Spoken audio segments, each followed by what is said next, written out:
आज हम पढ़ेंगे पोयम क्लास 10 की लास्ट पोयम फॉर एनी ग्रेजरी। ठीक है, ये पोयम लिखी है किसने? W.B. ईस्ट ने। और ये W.B. ईस्ट जो है ना, इन्होंने लिखी, ईट्स ने क्या लिखा है कि this poem is a conversation between a young man and a young women. ठीक, किसके किसके बीच की एक कन्वर्सेशन है? तो एक यंग मैन है और एक यंग वुमेन है। What are they arguing about? किसके बारे में ये दोनों क्या कर रहे हैं? आर्ग्यू कर रहे हैं, यानी बहस कर रहे हैं, बातें कर रहे हैं। किसके बारे में? चलिए पढ़ते हैं पोएम को। Never shall a young man. अच्छा, यहाँ पे इसकी हम लिटरल मीनिंग की बात कर लेते हैं, वर्ड टू वर्ड मीनिंग की। Never shall a young man, कोई भी यंग मैन नहीं होगा। ठीक है, कोई भी ऐसा यंग मैन नहीं होगा। थ्रोन इनटू डिस्पेयर, जो डिस्पेयर में डूबा हो। ठीक है, डिस्पेयर क्या होता है? तो निराशा होती है। ठीक है, डिसअपॉइंटमेंट क्या होती है? हमारा डिसअपेयर। ठीक है, तो किसके थ्रू वो डिसअपॉइंटमेंट में डूबा होगा? By those great honey colour, by those red honey coloured ramparts at your year.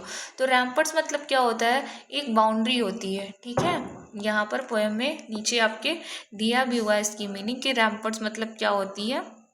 The high wide walls around the castle और fort, for example the ramparts of the Red Fort. तो Red Forts के जो रैम्पर्स हो गए, यानी किसी भी बड़े महल की जो बाउंड्री होती है उसको क्या कहते हैं हम लोग? रैम्पर्स कहते हैं। तो जो ये इसके हनी कलर के हेयर हैं, यानी किस कलर के बाल हैं? भूरे कलर के या येलो कलर के, जो येलोइश कलर है उस हनी कलर से बाल क्या कर रहे हैं? उसके कान के चारों तरफ हैं जो कि बाउंड्री बना रहे हैं। तो क्या कर रहा है? कोई इसलिए निराशा में नहीं डूबेगा, कोई भी young man. Love you for your self only, जो तुमसे सिर्फ तुम्हारे लिए प्यार करे, जो तुमसे प्यार करे और सिर्फ तुम्हारे लिए। For yourself alone and not your yellow hair, ना कि तुम्हारे किसके लिए? येलोइश जो तुम्हारे हेयर है, जो पीले कलर के बाल हैं, उनके लिए वो तुमसे प्यार करे। तो यहाँ पे जो ये यंग वीमेन है वो रिप्लाई करती है, but I can get a hair dye, लेकिन मैं अपने बालों को रंगवा सकती हूँ, उनका कलर बदल सकती हूँ। हेयर डाई का मतलब क्या होता है? अपने बालों को कलर करवाना। And set such colour there, और कुछ ऐसे रंग लगा सकती हूँ जैसे कि ब्राउन और ब्लैक या काले या फिर गाजरी। That young man in disappear may love me for myself alone and not my yellow hair. तो फिर वो लोग ना, जो लोग डिसअपेयर में होंगे या जो निराशा में होंगे, वो लोग फिर मुझसे प्यार करेंगे मेरे लिए, सिर्फ मेरे लिए, ना कि मेरे येलो हेयर के लिए। ठीक है, ना कि मेरे येलो हेयर्स के लिए, मेरी पीले बालों के लिए मुझसे प्यार करेंगे, बल्कि किसके लिए करेंगे? वो मेरे लिए करेंगे। ठीक है, आई heard an old religious man but yesterday night declared that he had found a text to prove that only God, my dear, could love you for yourself alone and not for your yellow hair। तो मैंने सुना है कि एक पुराना religious आदमी क्या है? वो रिलीजियस क्या होता है? धार्मिक। एक धार्मिक इंसान को सुनाता है। यस्टर नाइट का मतलब क्या है? यस्टरडे नाइट को बोल रहा है कि कल, लेकिन उसने कल बोला, ये चीज़ ढूंढा कि that he found a text to prove, उसे एक टेक्स्ट मिला है, एक टेक्स्ट मिला है ये प्रूफ करने के लिए that only God my dear, केवल जो भगवान है ना, वो could love your for yourself alone, तुम्हें तुम्हारे लिए प्यार कर सकता है, and not your yellow hair, मतलब तुम्हारे पीले बालों के लिए सिर्फ कोई एक ऐसा इंसान है, वो कौन है? गॉड है, जो तुम्हें तुम्हारे लिए प्यार करेगा, ना कि तुम्हारी येलो हेयर्स के लिए तुमसे प्यार करेगा। ये किसकी पोएम थी? तो ये थी विलियम बटलर ईट्स की जो है ये पोएम थी। और ये एक आयरिश नेशनलिस्ट के थे। इनका जो एजुकेशन था वो लंदन और डबलिन में हुआ था, and was studented in folklore and mythology. ठीक, तो ये कहानियों के बारे में पढ़ते थे, उसके बारे में ही लिखा करते थे। He won the Nobel prize for literature in 1923। तो इन्हें नोबेल प्राइज़ मिला था लिटरेचर में। कब? 1923 में इन्हें नोबेल प्राइज़ भी मिला हुआ था। तो यहाँ पे जो ये पोएम है ना, ये बता रही है किसके बारे में? तो एक मेटाफिजिकल लव के बारे में बता रही है।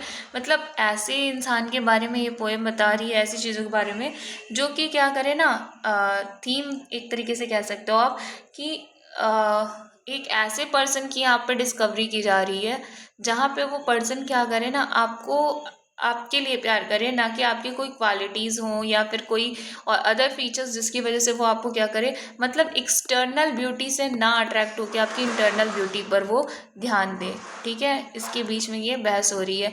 और अगर कोई आपकी इंटरनल ब्यूटी पे ध्यान देता है, ठीक है, if someone loves you for your internal beauty, तो उसका मतलब क्या है, तुम्हारी इंटरनल क्वालिटीज़ की वजह से तुम्हें लव करता है, तो दैट मीन्स कि वो क्या है, एक पर्सन नहीं है बल्कि एक गॉड है।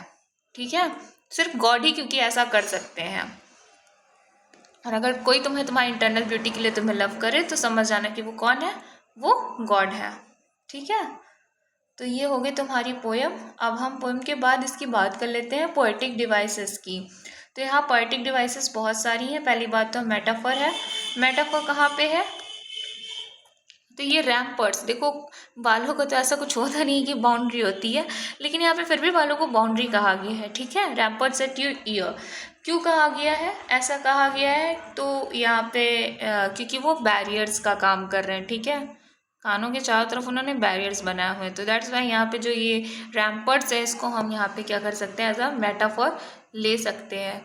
और हम आगे बात करें तो अलिट्रेशन की। ठीक, अलिट्रेशन हमें देखने को मिल जाता है। अलिट्रेशन हमने फिर से बताया आपको बार बार कि जहाँ पे सेम साउंड्स मैच करती हैं वहाँ पे क्या आ जाता है, अलिट्रेशन आ जाता है। ठीक है, तो यहाँ पर अलिट्रेशन देखने को मिल जाता है। आगे की बात करें तो इमेजरी कहाँ पे है, इमेजरी इसमें देखने को मिलती है, जहाँ पे क्या करता है, इमेजिनेशंस करते हैं, जैसे कि ये येलो हेयर्स हो गए। ठीक है, ये सब क्या कर रहे हैं, ये लोग इमेजिन कर रहे हैं कि ऐसा है, डिस्पेयर वगैरह। डायलॉग है, डायलॉग क्या है, डायलॉग होता है दो लोगों के बीच ही कन्वर्सेशन, ये भी पोएटिक डिवाइसेस है। ठीक है, आयरनी है, आयरनी क्या है इसमें कौन सी आयरनी है, तो इसमें आयरनी है कि जो सिर्फ गॉड कौन कर सकता है, अगर इंसान ही है। ठीक, कोई इंसान तुम्हें इंटरनल लव के लिए, इंटरनल क्वालिटीज़ के लिए तुम्हें कोई इंसान नहीं लव कर सकता है, बल्कि कौन लव कर सकता है, गॉड। और अगर कोई ऐसा इंसान जो कि तुम्हें तुम्हारी इंटरनल ब्यूटी के लिए पसंद करता है तो तुम समझ जाना कि वो कौन है, गॉड है। ठीक है, तो दैट इज़ द क्या कहते हैं, आयरनी है यहाँ पर कि ह्यूमन बींग्स है ना, वो हमेशा से चीज़ों के पीछे जो एक्सटर्नल ब्यूटी है उसके ऊपर रहते हैं, और जो गॉड है खाली वही इंटरनल ब्यूटीज़ या क्वालिटीज़ देख सकते हैं। अगर आप किसी की इंटरनल क्वालिटीज़ को देखते हो, उसकी ब्यूटी को देखते हो, तो दैट मीन्स कि क्या है, आप एक गॉड वाले पोजीशन पे आने का जो है वो ओहदा रखते हो। सिम्बॉलिज्म है एंड कॉन्ट्रास्ट है, रिपीटिशन भी है। रिपीटिशन हम देख लेते हैं। ठीक है, रिपीटिशन क्या होता है, तो आपको पता है कोई चीज़ अगर दो बार आती है तो उसी को हम क्या कहते हैं, रिपीटिशन कहते हैं। जैसे नॉट योर येलो हेयर, फिर यहाँ पे कहीं येलो हेयर का जिक्र है क्या, ठीक, फिर यहाँ पे भी येलो हेयर है, यहाँ पे भी येलो हेयर है, यहाँ पे भी येलो हेयर है, तो दैट इज़ कॉल्ड रिपीटिशन। जो चीज़ें अगर कहीं हमको बार बार दिख गई तो हम कौन सी पोएटिक डिवाइसेस समझ लेते हैं कि वो है रिपीटिशन है। और हम कॉन्ट्रास्ट भी देखते हैं। ठीक है, कॉन्ट्रास्ट देखते हैं कि यहाँ पे दो चीज़ों की बारे में बात हो रही है कि इनर ब्यूटी, ठीक है, और एक एक्सटर्नल ब्यूटी। ठीक है, जो बाहरी की ब्यूटी है और एक इंटरनल ब्यूटी जो है, इन दोनों के बीच में क्या हो रहा है, कॉन्ट्रास्ट देखने को मिल रहा है। होप सो ये आपको पोएम पसंद आई होगी। अगर ये पोएम आपको समझ में आई है तो आप इसके क्वेश्चन आंसर्स ट्राई करना, और अगर आपको क्वेश्चन आंसर्स नहीं समझ में आते तो हम इसको नेक्स्ट चैप्टर में क्या करेंगे, डिस्कस कर लेंगे। तब तक के लिए बाय बाय।